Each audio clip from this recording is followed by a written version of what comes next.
today showed me a video of somebody putting cotton candy on these kind of pots. And it's really nice actually, because it's wispy and it gives different kind of texture on your pot. So that would be cool to try. This year we are for sure going to do the glazed raku and the mica raku with horsehair. We're thinking about Uvara. We'll see how it goes based on the season. So, yeah. The sodium silicate one, could you not like just do your pot with the sodium silicate, biscuit normally, and then add your mica at the end before you do your raccoon?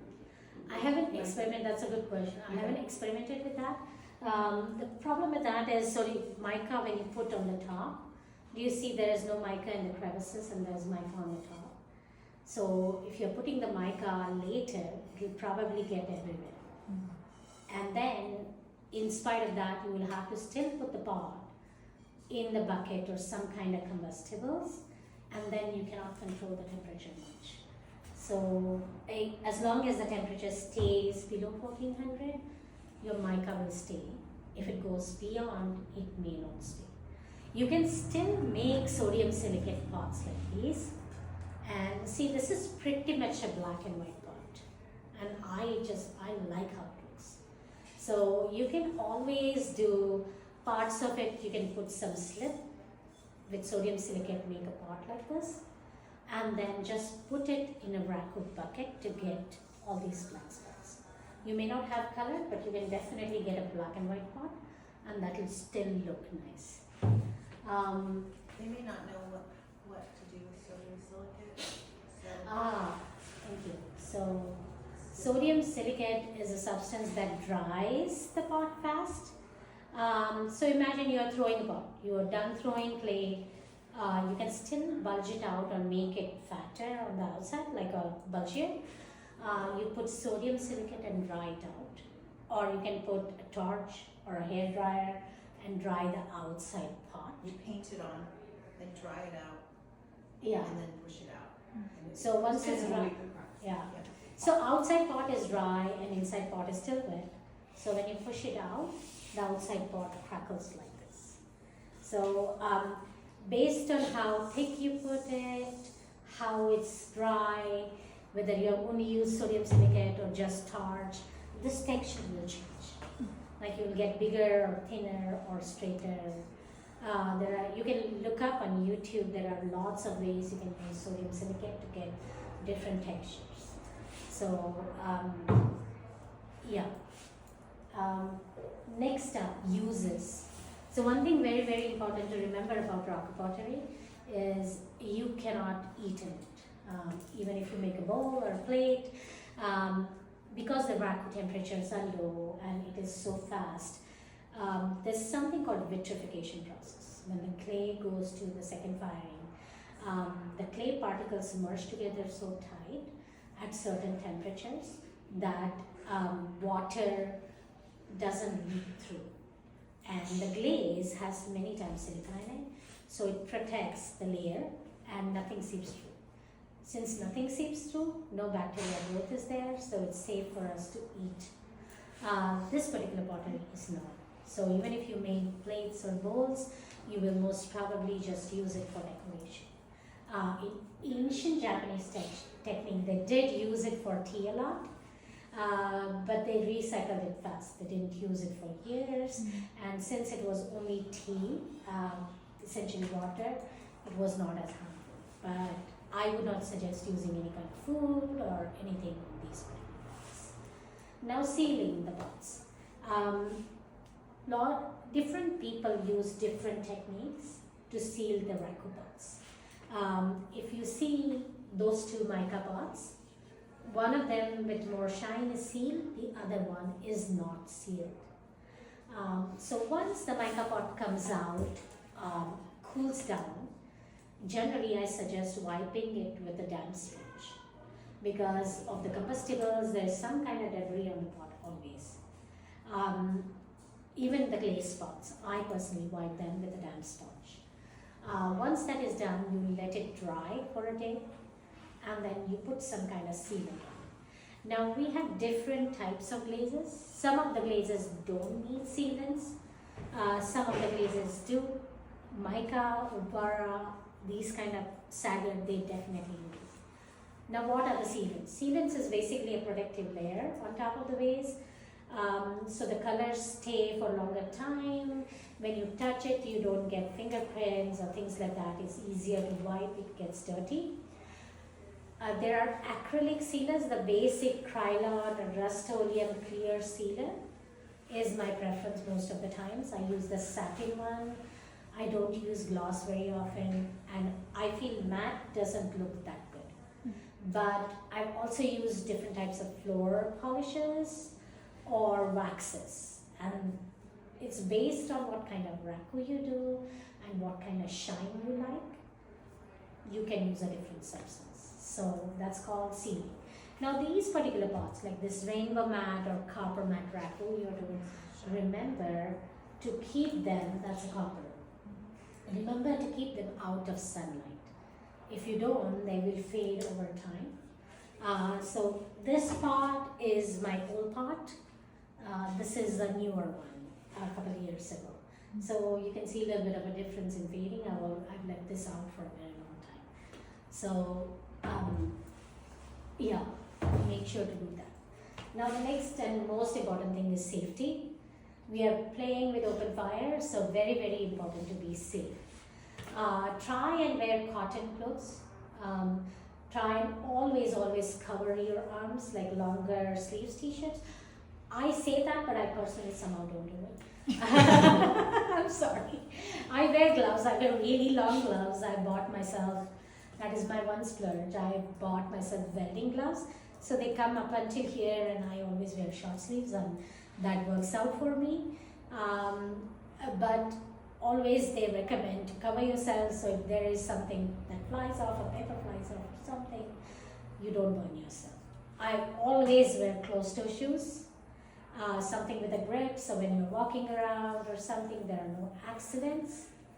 I always tie my hair back and either wear a cap or a headband or something, because if you have bangs, you go in and that touches the pot, it's gonna catch on fire. That's not gonna be fun. So safety first. So always do that. Anytime, so in Raku, usually there are 8 to 10 people and it's a tight area. So whenever you are walking with anything hot behind anybody, please call it out. Please tell them that you are behind them. I usually designate spots to people, so they just go from the Raku kiln to their own spots, so they're not walking around. But nonetheless, I always tell them, hey, call out if you're near anybody. You're behind them, on the side, or whatever, so everybody's really careful about it. Safety, another safety issue. I have talked about combustibles. We use sawdust and paper for the bucket pots. We use sugar, feathers, and horsehair for these kind of pots. We will probably use cotton candy or honey or things like that. Anything with sugar should be fine. But sometimes people bring their own combustibles like leaves and pine needles. We do not allow them, because pine needles, once they go in the bucket, they don't die very fast. Paper burns and it's done burning very fast. Pine needles don't do that. So it's a fire hazard. One time I was teaching a class and somebody had put pine needles in the bucket. They didn't see the pot had not done burn, and they emptied it in the garbage can, and the whole thing took, yeah, we had to hose it down.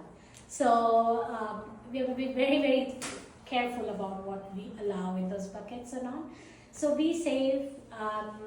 If you have any questions about, oh, can I use this, can I use that, always ask some of us to make sure that's okay, if it will work, because we have done many things, we know what works and what doesn't.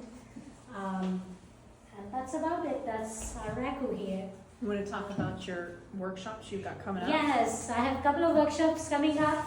I have on 10/7 burning and terrassage. So in that workshop, I will be demonstrating how to trim your pots, how to burnish them. I will be providing terrassage, put on the terrassage, and how to use different ribs or different materials like spoon, plastic bag, microfiber, all of that to get the shine on the pot. So that and the mica horsehair Raku workshop is coming up on 11/4. We will have some workshop coming up for glazed Raku as well. So if you're interested, please sign up. Let me know if you have any questions. The first one you won't be using the Raku kiln, right? But the No, other two you it'll be will. a throwing workshop. And the other two you will. Yes, There's no throwing in the burnishing terracage, it's just trim, yes. just trim. So you'll come in with your thrown pots. And Let them terracage harden. not only Yeah. changes the texture, but it also changes the color of your pots on the outside. So when you're doing horsehair, sometimes you want it to be a little more, Yeah, so it'll be Clean. a difference. This pot is not terracage. It's burnished, but it's not terracage. This pot is burnished and terracage. So do you see the background white? So it makes it whiter. Yeah, it makes it white. And then for some clays is very, very important. If you're throwing with the rhinestone, which this is, it'll be really, these spots look way better than this texture for mica, horsehair, or any other kind of naked Raku things. And if you see, terracage comes in different colors. We will be providing white terracage. So remember, when you are throwing pots, use a white clay if you're using it for mica Raku or horsehair or over. Because this is a red clay. I don't know, it's B-mix or I don't remember what clay it is, but it's a dark clay. Now, this dark clay, I had made red terracage at the time, so this is the color it looks like. But for the bottom, I used white terracage. So if you're looking at it, you can see the difference. Since we are providing white terracage, even if you use a dark clay, your pot will look something like this. Or if you use it on the white clay, it will look like that. Or that. So for the mica and the glaze workshops, what would you have to bring to the workshop? 2 to 3 bisque fired pots, and if you can, before bisque firing, if you can burnish and terracage them, great. So 2 to 3 pots, and then we will do mica or whatever the mica horsehair, we will do it in the class, and then do the secondary firing in the class. But the burning and the terracage doesn't have to be done for a glaze workshop. It has to be done before bisque firing. But it doesn't have to be done at all. For if you the don't want. mica and horsehair, it doesn't matter if it's as smooth. I mean, if you want to do the horsehair and mica, because it's like you'll see the clay, you want it nice and smooth. Yeah. Whereas like if you're using the glaze, it doesn't matter as much. So- Any other questions? no, you do not have to burnish and terracage your pot for any of the processes. Okay. It just changes the outside of your pot. This is the It nicest just, product. yeah, it looks different if you do it. But you can always use unterraced pots for that. Right. You said that there are things that might be too large. Is there such thing as too small? I don't think so. If you can pick it up with the tongue again. Okay. The tongues are big, so if you make something like really itty bitty, Yeah. I don't know if you can pick it up with the tongue. But I wouldn't suggest like throwing off the hump. But my first few pots were like about a pound and a half pots because I just didn't know what to expect from the Raku, and I was easily able to pick them up. You could just make something, and if you're not sure, just go out there and try. They're all out there. Just pick it up, see if you can pick it up with a tongue. There's So all also different tongues types have of different tongs. shapes. Some tongues have a little circle at the end. Some tongues have spikes at the end.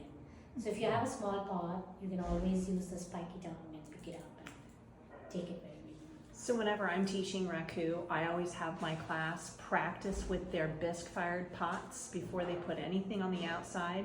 You can pull out a bucket, and what you have to do is be able to feed it into that bucket with the tongs. So if you can't grab a hold of it properly and feed it into the buckets, then maybe you need to rethink your shape.